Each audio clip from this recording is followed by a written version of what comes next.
to this workshop that's called Navigating the Journey Through the Period of Purification and Enlightenment with the Revised OCIA. This is presented to you by Initiation Ministry Partners, formerly known as the Archdiocesan Forum for the RCIA. So we've changed our name, changed our logo, all kinds of stuff to go with the new revised rite. And we offer this in cooperation or collaboration with the Archdiocesan Office of Evangelization and Discipleship. My name is Terry Zobel. I have been the RCI director at St. Thomas Aquinas Church in Alpharetta for 40 years. I've been a member of the forum for almost all of that time as well. So lots of years in this beautiful ministry, which I just dearly love. So I think I've already asked you if you'd put your names in the chat so we know who you are and what you do related to OCIA in your parish. The workshop you can see on the screen right now is divided into 3 parts. Part 1 is an overview of the period of purification and enlightenment. Then we'll go into part 2 and look specifically at all of the rites that are part of this period. And then part 3, we'll look at, so how in the world do you get all that stuff done? Or navigating the rites, okay? I just want to let you know that the PowerPoint slides will be available to you after the workshop. So you don't necessarily need to take notes on what you're seeing on the screen. You might want to take notes on some of the comments that I'm going to be making that won't be on the screen. So let's begin with part 1, the period of purification and enlightenment. I'd like to begin with a song.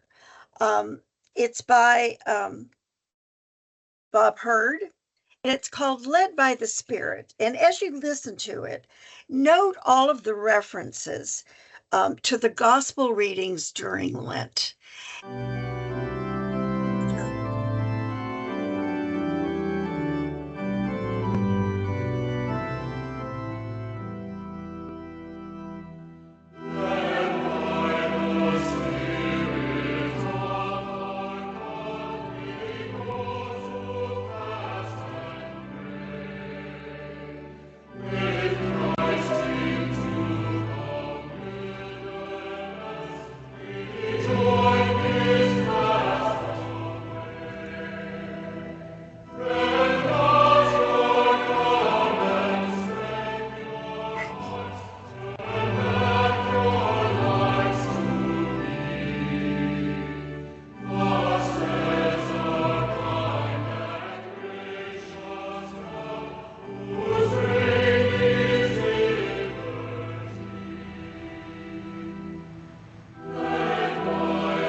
Thank you. I hope, as I was listening to it again myself, I was thinking, gosh, we should play that every single time we gather with our elect during this period because it touches on all of the themes for Lent.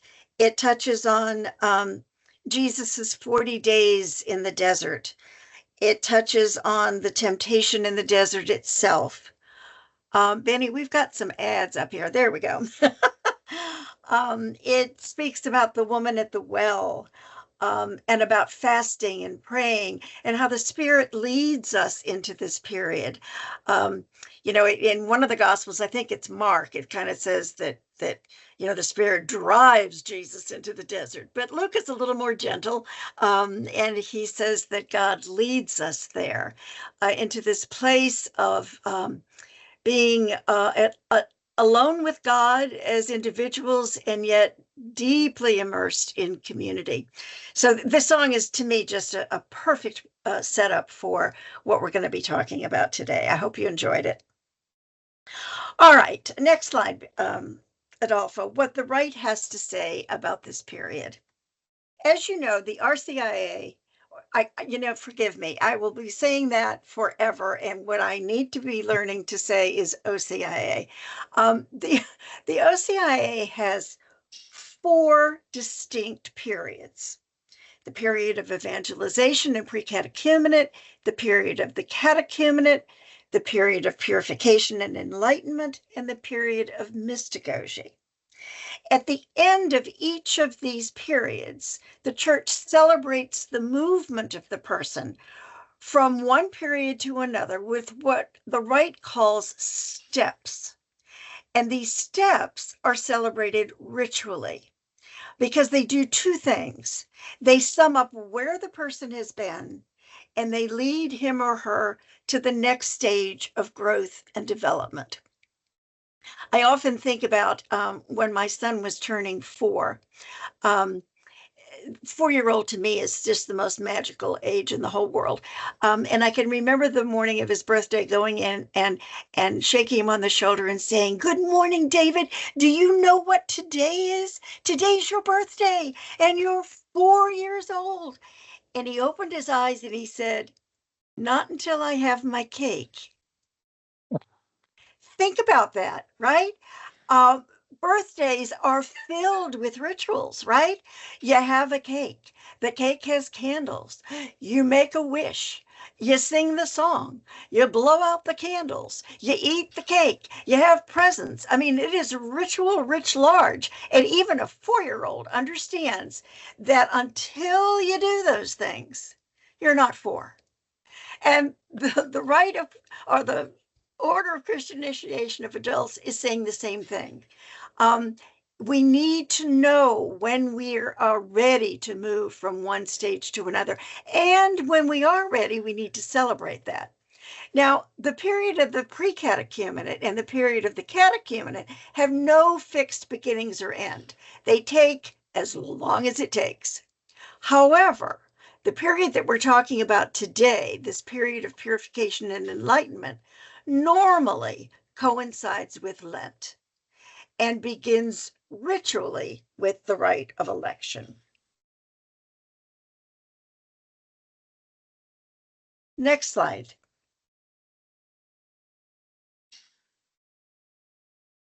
I don't know if any of you have your new copy of the rite with you, but if you do, you might want to get it out and you might want to check off the paragraph numbers that I'm going to be highlighting, because these are the ones that I'm going to be focusing on today. Number 138 says, in this period, the elect, those catechumens who have celebrated the rite of election with the bishop, together with the local community, give themselves to spiritual recollection so that they may prepare themselves for the Paschal feast and for initiation by the sacraments. So some comments about that paragraph.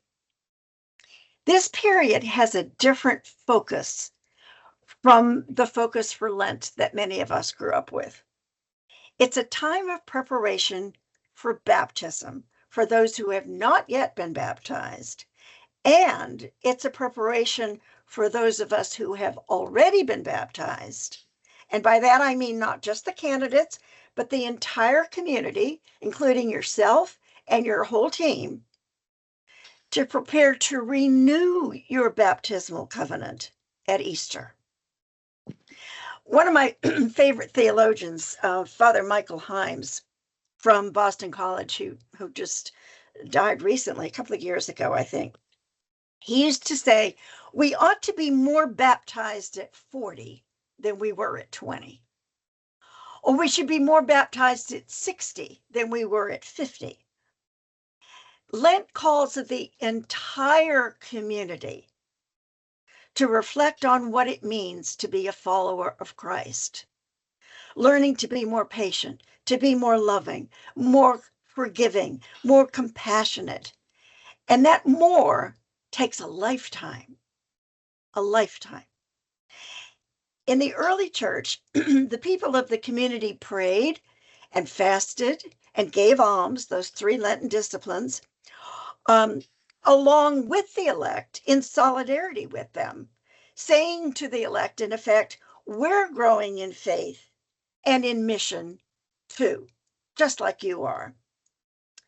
But those of us that are of a certain age, when we grew up, Lent meant giving up chocolate or giving up alcohol or going to the movies or something like this. But when you think about it, what in the name of God does that accomplish? Especially if you can't wait for Easter to bite the ears off the Easter bunny if you gave up chocolate, or to pour yourself a stiff drink if you gave up alcohol. You know, what do those things do? Especially in light of the fact that the focus is on renewing our baptismal covenant. I'm sure you've been told over and over again that it's the community that initiates new members, not just the RCIA team. The entire community does that. And during this period of Lent or Purification and Enlightenment, the community has a lot of work to do. They show what it means to care for other people. They show what it means to pray for one another, how to support one another, how to exercise their baptismal roles as prophet, priest, and king. What we value as the people of God is on full display and enacted through the liturgical gatherings at Sunday liturgy. Paragraph 139 goes on to describe that period. It says, the time of purification and enlightenment is given to a more intense, highlight the word intense, preparation of spirit and heart, which has the character of recollection rather than catechesis. And it's intended to purify hearts and minds by examination of conscience and penitence. This period is intended as well to enlighten the minds and hearts of the elect with a deeper knowledge of Christ the Savior. In other words, this period has an entirely different feel or atmosphere or ambiance, whatever word you want to use, than the 2 preceding periods. The time for teaching is over. It's time for you to serve as a retreat master, as a spiritual director, or as a spiritual guide. Next slide, Adolfo, please. Yeah. So what are some of the things that you can do in your sessions to make it feel different? To clearly show people this is a different period now. We're going to be doing something different. You need to create more of a retreat-like session. Get rid of the flip chart. Get rid of the whiteboard. Get rid of the PowerPoint slides. all that stuff goes. If your sessions meet at night, dim the lights.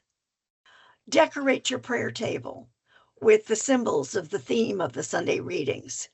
Use music and candles and purple cloths. Display a crucifix. Use meaningful rituals during the sessions. I'm going to talk a little bit more about that later.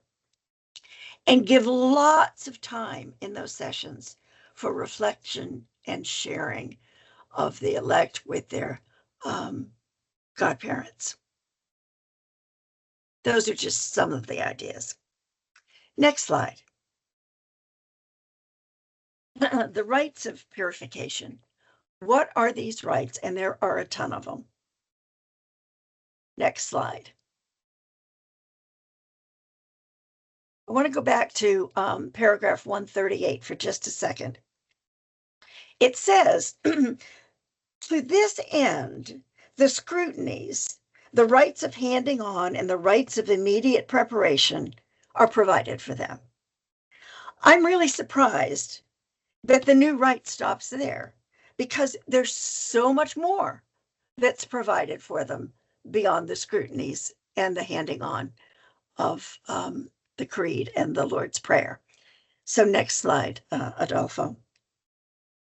Here's a list of the rites. The rite of sending. Now, technically, this is celebrated before the period of purification and enlightenment begins, but it's necessary to celebrate it before the rite of election, so that's why I'm including it here. The rite of election, the rite of calling the candidates to continuing conversion, the penitential rite for candidates, the first scrutiny, the handing on of the creed, the second scrutiny, the handing on of the Lord's Prayer, and the rites of immediate preparation.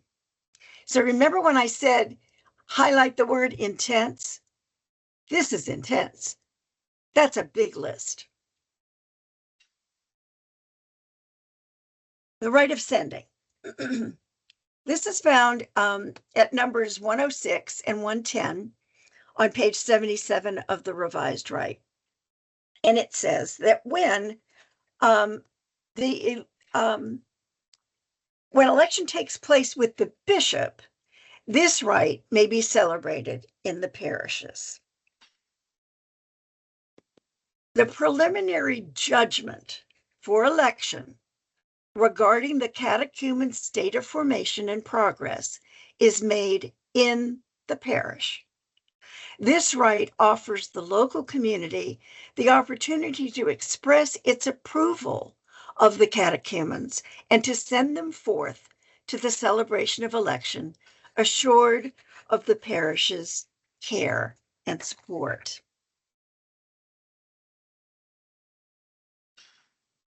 The rite of election. These paragraphs are really essential reading in order to understand what happens at the rite of sending, as well as what happens at the rite of election. 119.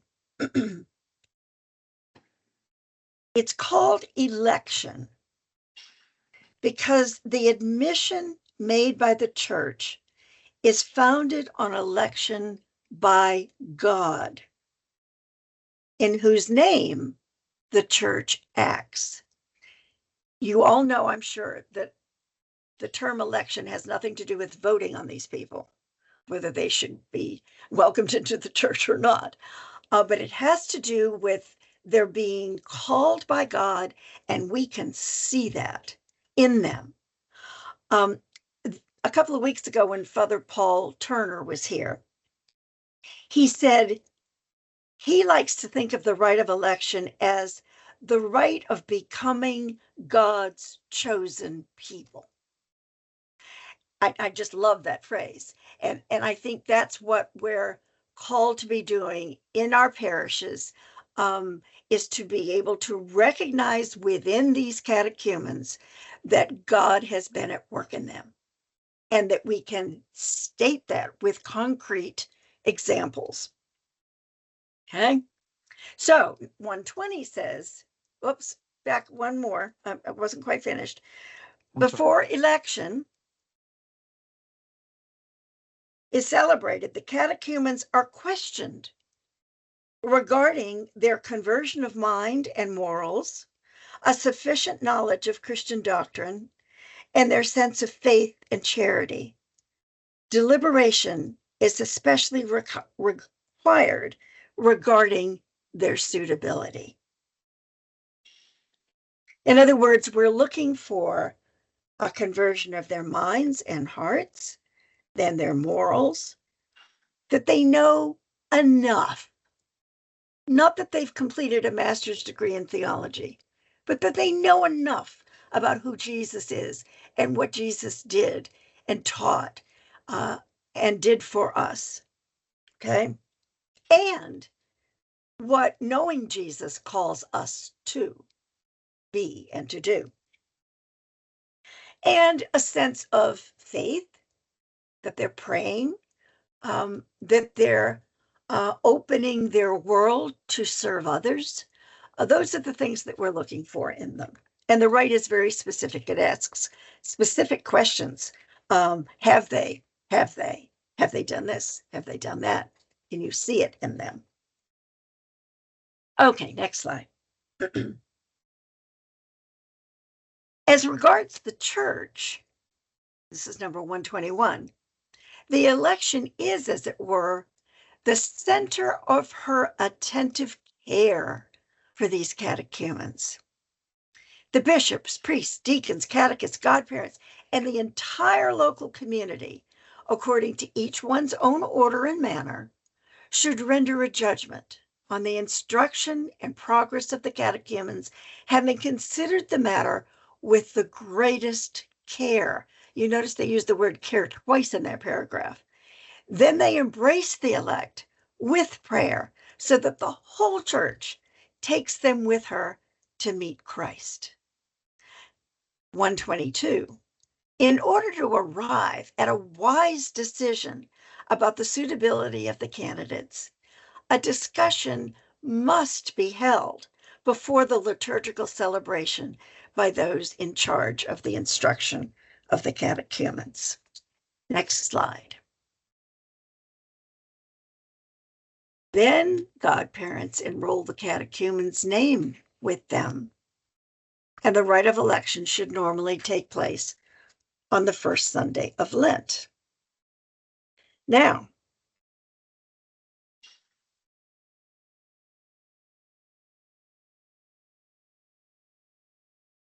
slide 17, I think, is where we want to be.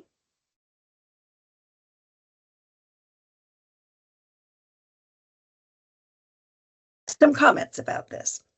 In the Archdiocese of Atlanta, we celebrated a combined rite, not this one yet, Adolfo. We've celebrated a combined rite for many years. No, I think you're right, Adolfo. Let's put that other one back up again. I'm sorry. Because number 446 says there's a combined rite of election and the calling of the candidates to continuing conversion. And that's found way back in the back of the rite in Appendix 1. For many years in Atlanta, we celebrated a combined rite. And all of the catechumens and all of the candidates and their godparents and their sponsors and their families would gather in large venues. We would do it at one time in huge venues like the Civic Center or Symphony Hall or the World Congress Center, places that could accommodate between 5,000 and 7,000 people. I mean, they were just amazing gatherings. But we no longer are doing that.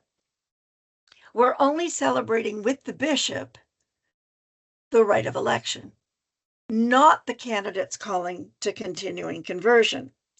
And so, because we no longer do that combined rite, in my parish, I do this rite, the rite of calling the candidates to continuing conversion, on the first Sunday of Lent.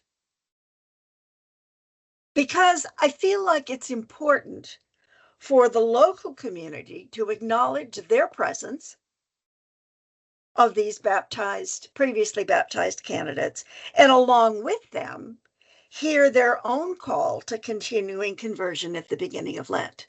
I'm talking about the community there. They need to know that there are people who are serious about deepening their baptism, right? Growing more fully into what it means to be a baptized disciple. And by seeing them do that, it calls the whole community on the first Sunday of Lent to do the same thing themselves. Okay? And when we do the rite of sending and when we do the rite of calling the candidates to continuing conversion, we have the godparents and the sponsors give testimony as to what they've seen in terms of growth. We don't use the formulaic stuff that's in the rite where the godparents simply say, they have, they have, they have. They answer those questions with stories and with detail. All right, next slide. The penitential rite.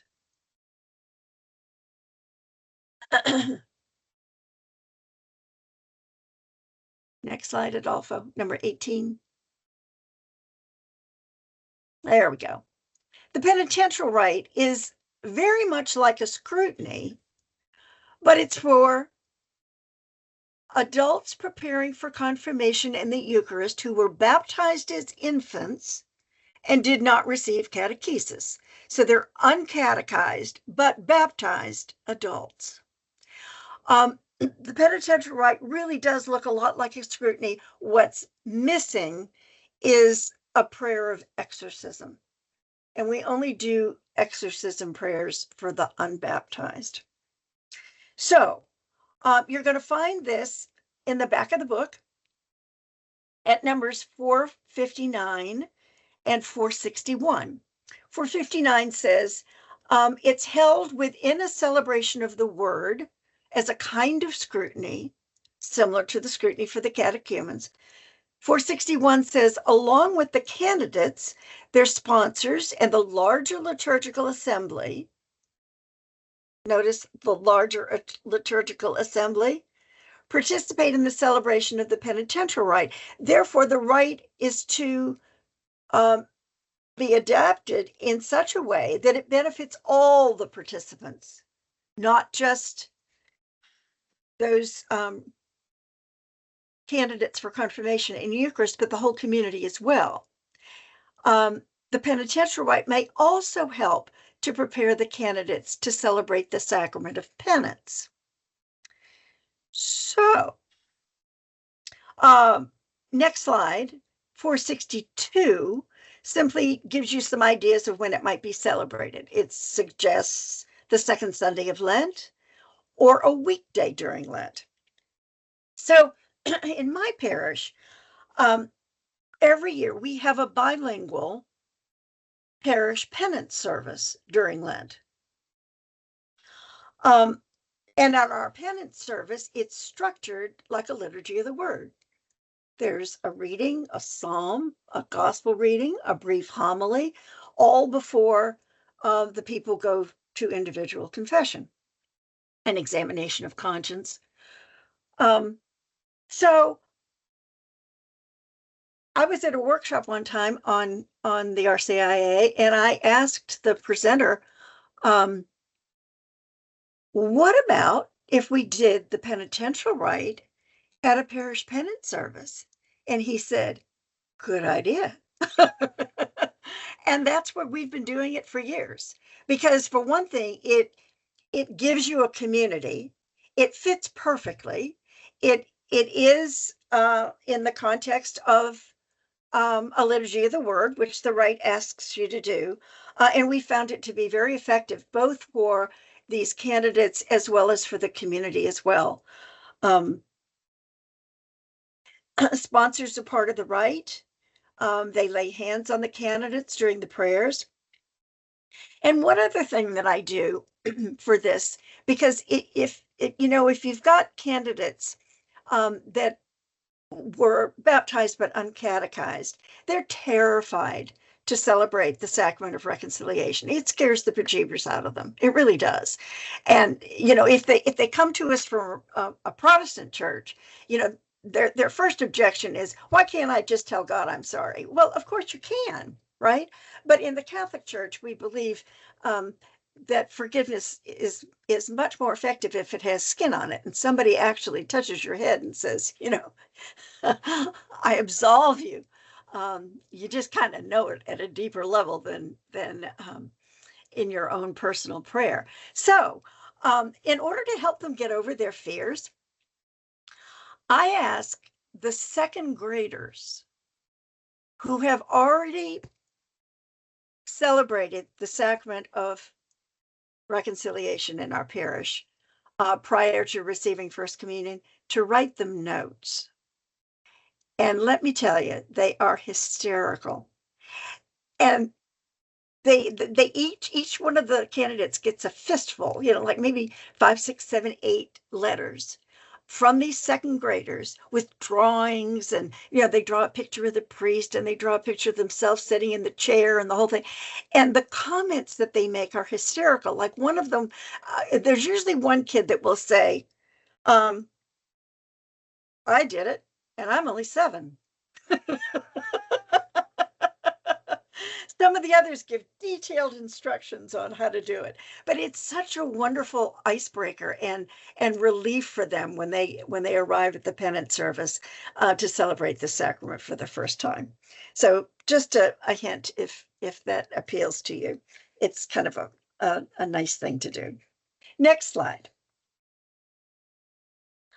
The first scrutiny.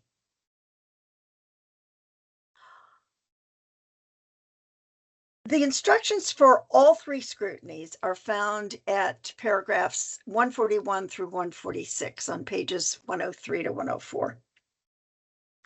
And the rite says, the scrutinies, which are celebrated solemnly on Sundays, have the double purpose to reveal what is weak, sick, and sinful in the hearts of the elect, so that it can be healed. And what is honorable and holy, that word's not right. I don't know what that should have been, so that it can be strengthened. The purpose of the scrutinies, which are brought to completion by the help of exorcisms, is mainly spiritual. The elect are expected to progress in genuine self-knowledge through a serious examination of their lives and true penance. When we get into part 3 of this presentation, I'm going to tell you how we do that in my parish. There's many different ways to approach it, but I'll share with you how we do that in my parish.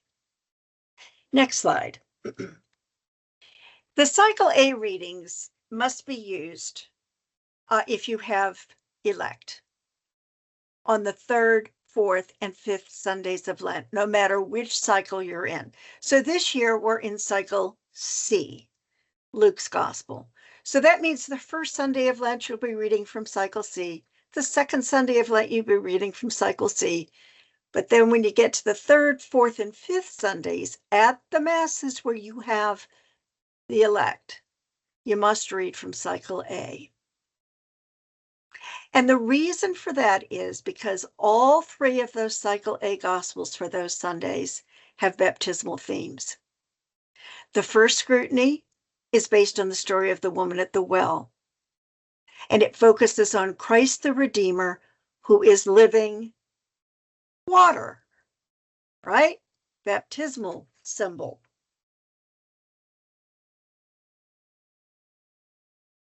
Because the catechumens need to be fully prepared to celebrate these scrutinies, we reverse the normal pattern of reflection on the Sunday Gospel that we use during the catechumenate. That is, normally during the catechumenate, they come to Mass on Sunday, they hear the Gospel, there's a dismissal, you start reflecting on the Gospel, and then the following Thursday night, which is when we have our sessions, we dive deeper into that gospel. During Lent, in order to prepare them for the scrutinies, we reverse that order and we reflect on the readings before the Sunday so that they're fully prepared to celebrate those scrutinies in a deep way. In fact, for these 3 weeks, we ask a lot of our folks. We give them reflection questions at the beginning of Lent for these 3 Sundays. And we ask the elect and their godparents to reflect on the questions, to read the gospel, obviously, for those Sundays, reflect on the questions that we give them privately at home, write down their thoughts, then find a time outside of our session to meet. Coffee at Starbucks, lunch, whenever they can squeeze it in, and to share their responses to those questions before they come to our session on Thursday night. So count with me as we go through this, how many times they reflect on these gospels. First by themselves, second with their godparent. Okay. They turn in their written responses at our Thursday session. Then at the Thursday session, we reflect together on the gospel and do an appropriate ritual action. Remember, I told you you need to set a scene that's more retreat-like than classroom-like. And so for this preparation for this scrutiny, we have a ceremony that we do with water. We play the song "Come to the Water," and they come there asking for what they thirst for. Okay. And then on Friday, after they've gone home Thursday night, I craft the responses that they turned in into the prayers for the scrutinies. So the prayers for the scrutinies aren't just the rote prayers that the rite gives you, but they're prayers from their real heartfelt needs and thirsts and what it is that they need God to give them. Okay. Then they celebrate the scrutiny and then there's a dismissal and another reflection on that reading. So there's 5 times that they've looked at that reading by themselves, with their godparent, with us on Thursday night, in the middle of the scrutiny, and at the dismissal. I will tell you that John's gospel is so deep, 5 times is not excessive. There's still more that you could draw from these gospels than we can accomplish in 5 times. It's just they're that profound, and that's why they're chosen. Okay, next slide. The second scrutiny is based on the story of the man born blind and focuses on light, insight, the ability to see.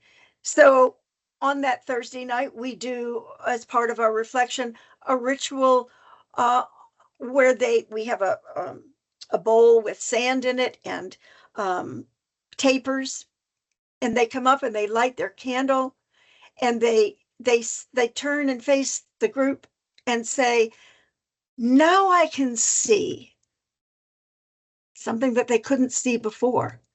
And then they place that in the sand.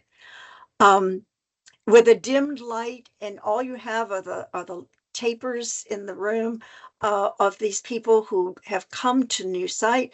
It's amazing how much the room is lit by those few candles. It's just beautiful. Next slide. The third scrutiny is based on the story of the raising of Lazarus, which focuses on resurrection and life. So in terms of the symbols, you've got water, the woman at the well, light, insight with the man born blind, and resurrection and life with Lazarus. And so that's the core of what we're going to be celebrating at baptism, and that's why those readings are chosen. Okay, next, the handing on of the creed. This is another rite that's given to us. It's found at number 157 on page 117. For those of you familiar with the RCIA version that we've worked with for years, it used to be called the presentation of the creed.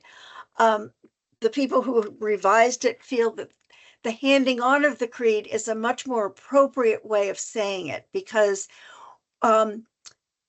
we hand on faith. We don't present it to somebody. Presenting sounds like you're going to hand them a document and you're giving them something physical. But handing on speaks of, I'm going to tell you what I believe in my heart of hearts.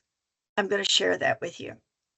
Now, the rite says that the handing on of the creed takes place during the week following the first scrutiny. But it's desirable, those red highlights are mine, that the rite of handing on of the creed takes place in the presence of the community of the faithful after the liturgy of the word at a weekday mass with the appropriate readings for these rites. And if appropriate, it can also be celebrated during the period of the catechumenate. When Paul Turner was here a couple of weeks ago, he said that the rites of handing on are best celebrated during Lent. Yes, Lent is crowded, and so if you want to move it into the catechumenate, the rite gives you permission to do that. Here's the problem we have in our parish. There's only one evening mass during the week, and it's in Spanish. All of the other daily masses are during the day, and the folks can't come to those. So we're kind of stuck with the idea of trying to do a weekday liturgy of the word. It would only be with us. It wouldn't involve the community of the faithful, which I think is incredibly important, especially for this rite. So we hand on the creed on the second Sunday of Lent at a Sunday liturgy. And I can tell you, I am amazed every year at how a community of faith, 700 people gathered in the church. You know how normally people go, I believe in God, the Father Almighty, creator of heaven and earth. They just kind of mumble it. Well, when they've got people standing facing them and they're handing it on, all of a sudden they slow down. They make eye contact with these people and they're saying, I believe in God. I believe in Jesus Christ. I believe in the Holy Spirit. It's mind-blowing. It truly is. And I think well worth it if you can manage it to put it in on Sunday morning. And for one thing, it doesn't add a lick of a time to the liturgy because they're going to say the creed anyway. So it's not as it doesn't take up as much time as something like a scrutiny would. Also, if you present it as early as you can, either during the catechumenate or in our case, we do it on the second Sunday of Lent, it gives them more time to memorize it because they're going to be asked to return that creed to us at the rites of preparation on Holy Saturday morning. Okay, next slide. The handing on of the Lord's Prayer. It's found at number 178, paragraph 178 on page 145. Again, it says that the handing on of the Lord's Prayer takes place during the week following the third scrutiny. It's desirable, my highlighting, that the rite take place in the presence of the community of the faithful after the liturgy of the word at a weekday mass with the appropriate readings for these rites. If circumstances suggest, it may also be celebrated during the period of the catechumenate if necessary, it may be deferred for inclusion in the rites of immediate preparation, which take place on Holy Saturday morning. So, as I mentioned before, in reference to presenting the creed, we don't have a weekday mass that works for us in the evening. We only have one mass on a Thursday night in Spanish, and it just doesn't help us with this. So if you want to have a community other than just your little RCIA group, you need to find a time and a place to do that. I'm considering this year moving this to the rites of preparation on Holy Saturday morning. I haven't done it there before, but that's where I think I want to do it, because the tricky thing about handing on the Lord's Prayer is the priest is supposed to read the words of the Lord's Prayer. So the priest is going to be at the rehearsal. It just seems like that might be a good fit for us this year, is to try to do it there. Okay, next slide.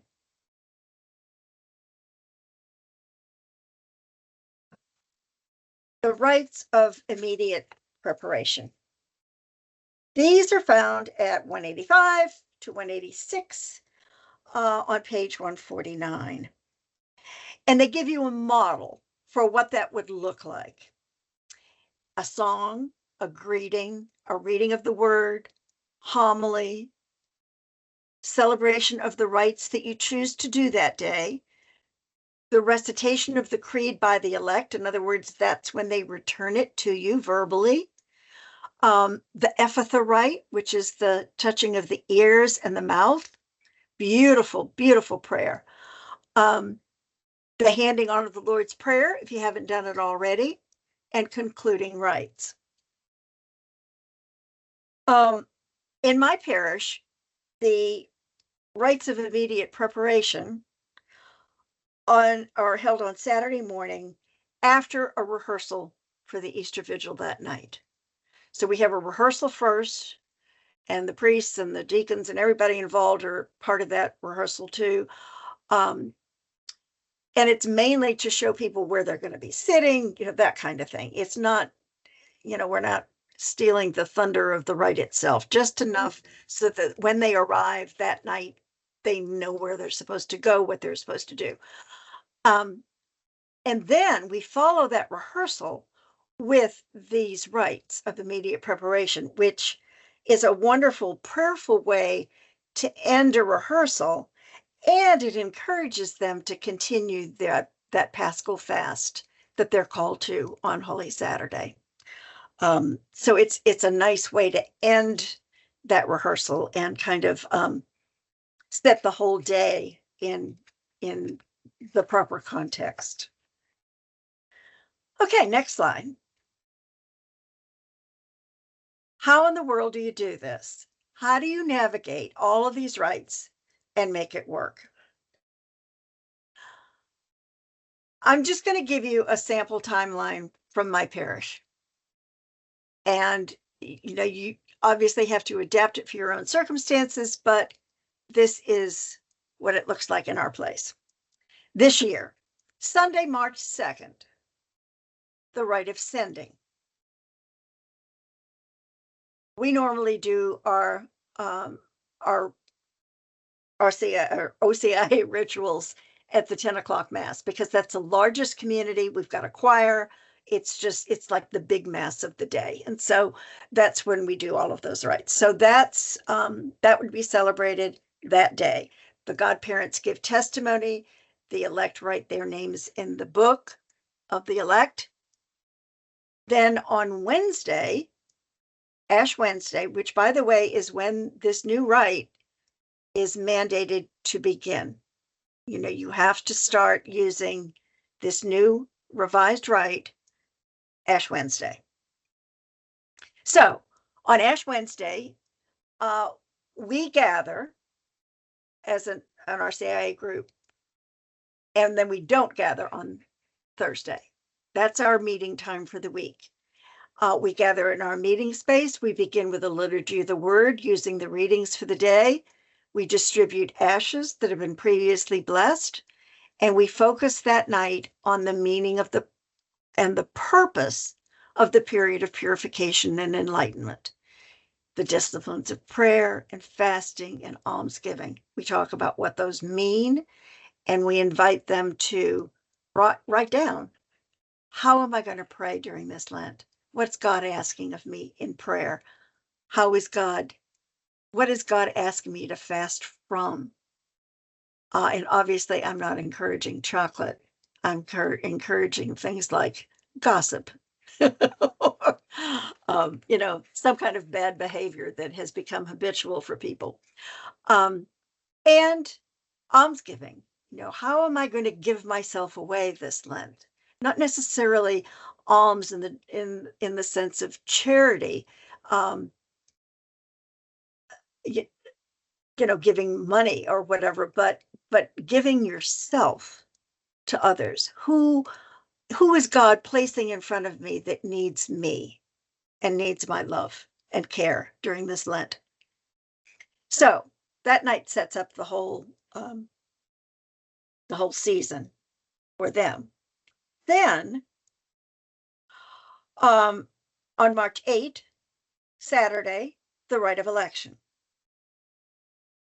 Next slide. The rite of sending does not make them the elect. The rite of election makes them the elect. So from now on, they're not catechumens any longer, but they are the elect of God, the ones God has chosen. So the following Sunday, first Sunday of Lent, the reading is always the temptation in the desert from one of the synoptic gospels. This year it will be cycle C. We will celebrate the calling of the candidates to continuing conversion on that Sunday, and we'll have a dismissal. On Thursday night, when our group meets, we'll do a mystagogia on the rite of election and a mystagogia on the calling of the candidates to continuing conversion as a whole group together. And we'll begin to reflect on the Transfiguration, which will be coming up the following Sunday, right? Second Sunday of Lent, the story is the Transfiguration from cycle C. At that rite, we'll do the handing on of the creed and a dismissal. Next slide.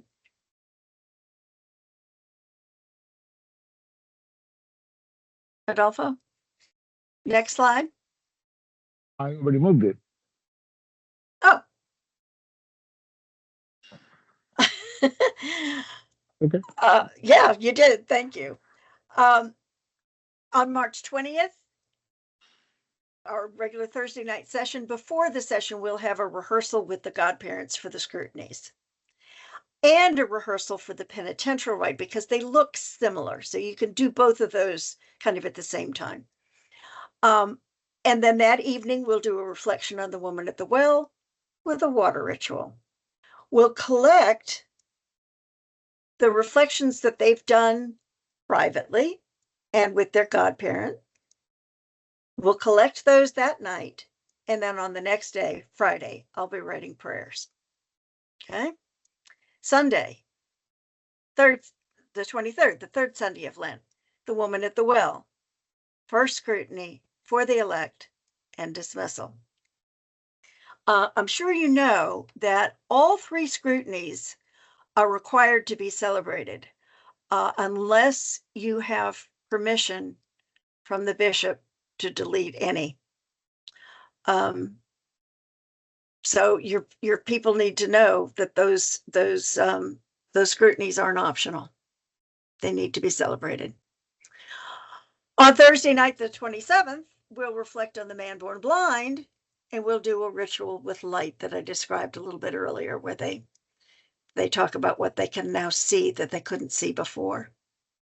And we'll also prepare them for the sacrament of reconciliation.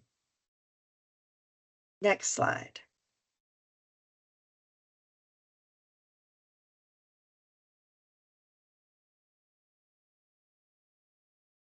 On the fourth Sunday of Lent, the man born blind, second scrutiny for the elect, and the dismissal.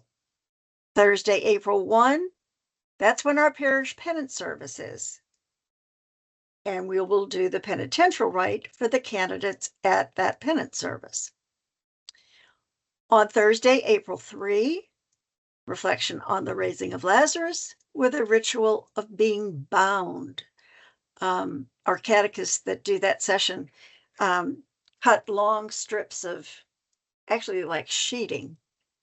I think they just get sheets and rip them up, and they bind their hands, the elect do, and the godparents too, and sit like that with a bound hand for a good 30, 40 minutes or so. And then they talk about what that feels like, and you can connect that beautifully with being bound by sin, by addictions, by any number of things, and how God wants to set us free from that. It's a nice visual to help them understand Lazarus a little bit more deeply. Next slide. April 6th, fifth Sunday of Lent, the raising of Lazarus, and the third scrutiny for the elect and the dismissal.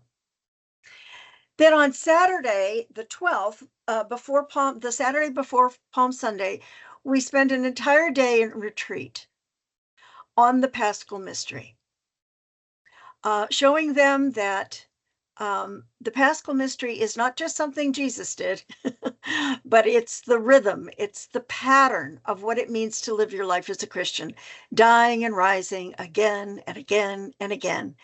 And we look for that in nature because it's there too.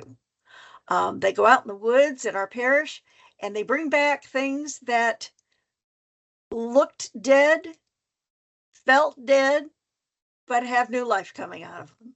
They come back with sticks with moss growing on it, and that kind of thing, and see that the Paschal Mystery is a pattern of all of life. All of life. Palm Sunday and dismissal. On the 14th, a rehearsal. That's a Monday night. There's a rehearsal for all of the elect, because they will have their feet washed on Holy Thursday. So they come to the parish's rehearsal for Holy Thursday on that Monday. On Wednesday, we do a Passover meal, a Seder meal, making links between that and the Last Supper. Next slide.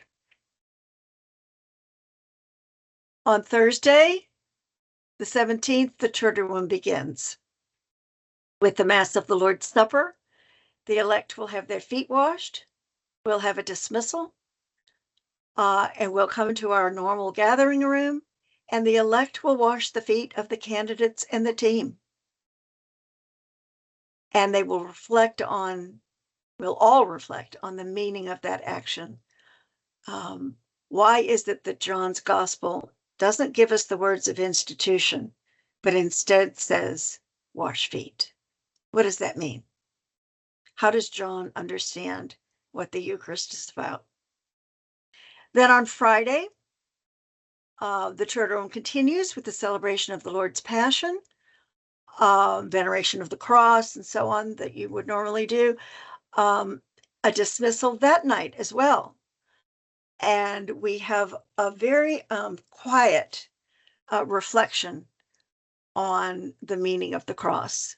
They each hold the cross for as long as they need to let it speak to them and for them to speak to it. And then on Holy Saturday, rehearsal for the Easter Vigil and those rites of immediate preparation that we talked about a few minutes ago. And then the Easter Vigil. So, before we get to questions and answer, I just want to summarize a little bit.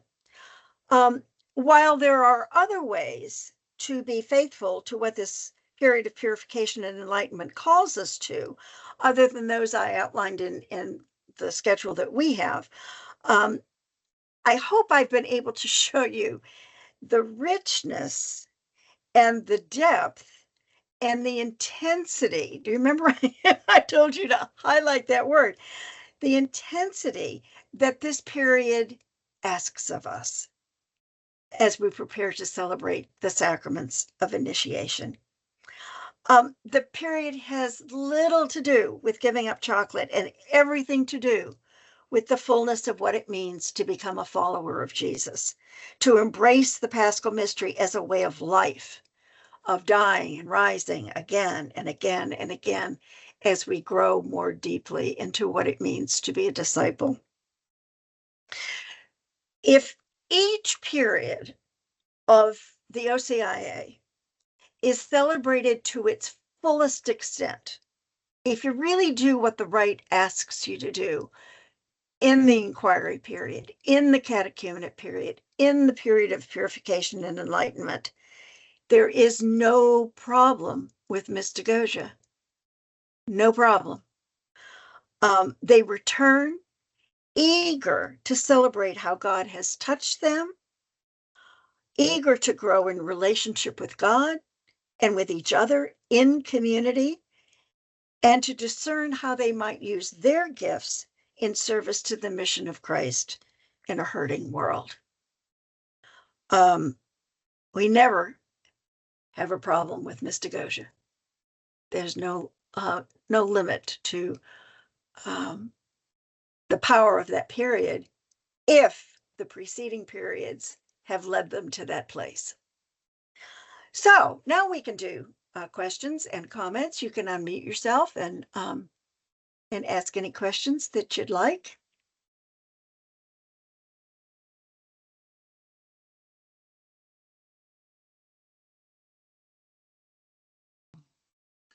You said you normally don't have problems during mystagogy, which is very good. But your timeline, you've got a lot packed in there. Yes. I've never seen anything like that. Mm. As far as the things being done during the week. I get your Thursdays. We do, we have our sessions on Sunday, but the other things that you have along with it, when we get into Lent,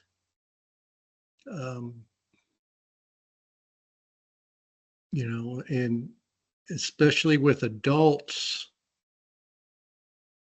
do you have any problems with commitment on those dates? No, I don't. No. Okay. I know a lot of parishes do their formation sessions on Sunday mornings. We just never had because we use the adult meeting spaces on Sunday mornings for adult faith formation. So there was no room for us. And so, we've been in the evening for 40 years.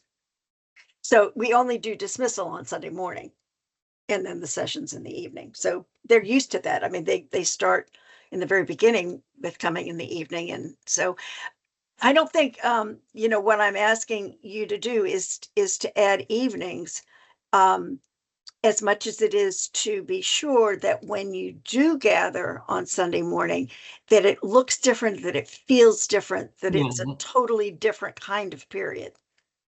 Okay. And then, there are things we've added, like the Seder supper, like the retreat day. Those are things that we just kind of added along the way for various reasons. Yeah, and we'll have a retreat before the rite of election, and then for the Epitha retreat. Oh, We're hopefully working in the rite of sending that's being discussed now. yeah. So Yeah, they really should. The community should be able to see them, should hear about their readiness, and they should, be signing their book in a public setting, with the whole community's support, and then that book goes to the bishop. Some it's in the right. You can sign the elect can sign the books at the rite of election, but because we have so many here, it would take forever. So that's done in the parishes at the rite of sending in this diocese. That's a good idea. Then there's a lot of witnesses, so to speak. Yes. Good idea. Any other questions or comments?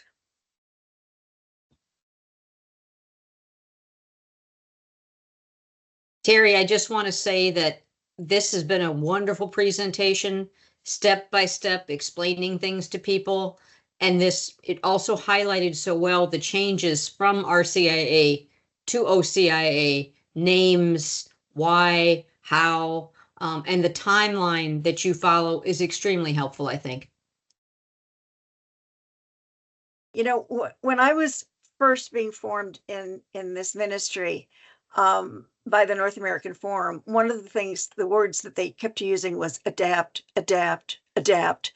And so you can see that we've had to do some adapting because we don't have a community at mass during the week at night that we can be part of. So, you do what you can.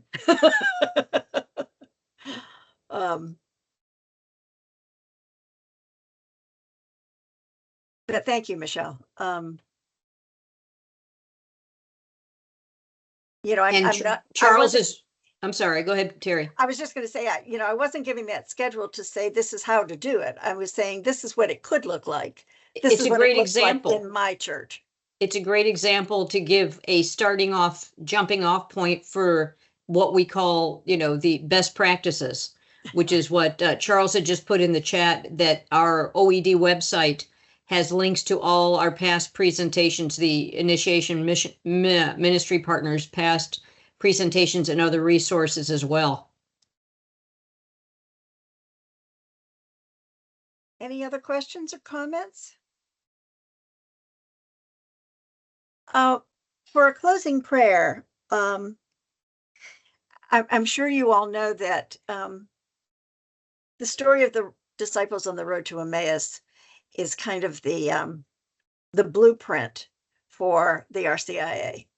It clearly shows all of the stages, the inquiry period, the period of the catechumenate, the Lenten period, and so on.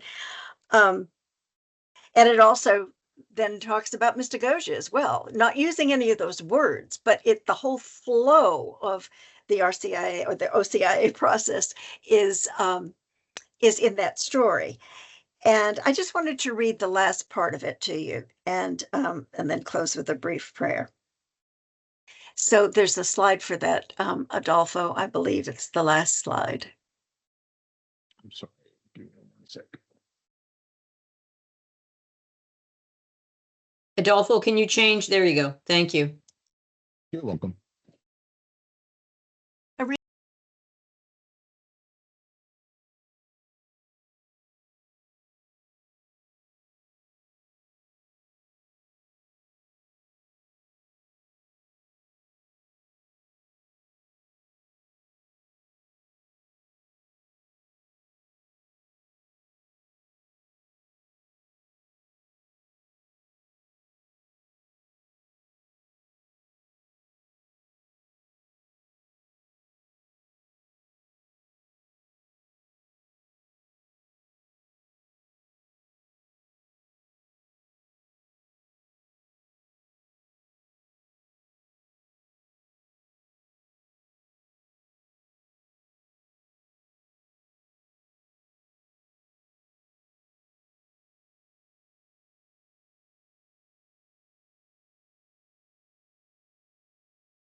Thank you, everybody, for being here. It was a pleasure to be with you.